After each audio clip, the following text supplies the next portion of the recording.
Thank you so much. And before I turn it over to Mr. Southerland, I would just like to recognize that we have students in the audience from the Future Farmers of America in my district at Fayetteville Perry, and they're seeing democracy in action. And I think it is very timely that they are here while we are discussing the merits of the food safety program, and the food nutrition program in the Farm Bill. And so with that, I will give 5 minutes to my friend from Florida. Thank you, Madam Chair. I'd like to recognize the efforts of Florida Partnership to End Childhood Hunger and Florida Impact. Both organizations are based in my congressional district in Florida, and I'm proud of their efforts to work with over 50 organizations committed to work collaboratively to address childhood hunger and those in need. The partnership leverages public and private partnerships and federal nutrition dollars to reach low-income families.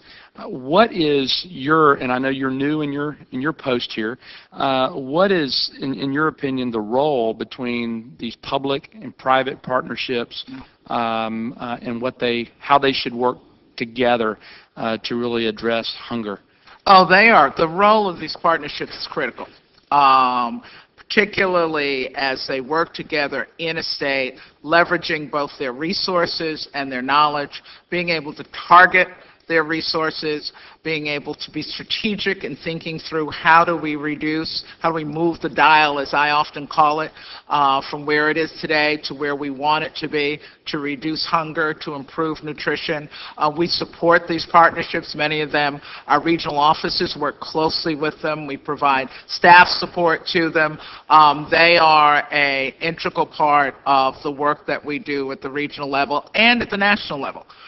It is very important to have these public-private. I'm assuming you have these similar partnerships around the country in states everywhere and communities everywhere. We have them around the country, and just for summer feeding alone, the partnerships, the work that goes on in a state with these major partnerships to get information out, to recruit families, to get them involved, but also to provide information, data. Those partnerships are extremely important. Very good.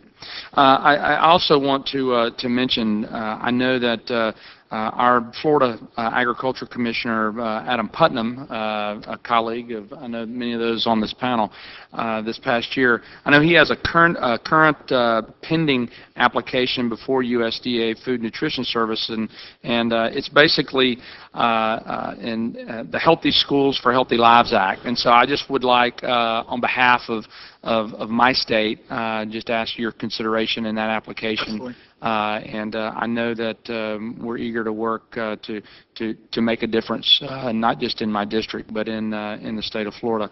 Madam Chair, I know I've got 2.5 minutes, but we want to be good stewards of our time, so I don't want to just ramble. So I'm going to yield back.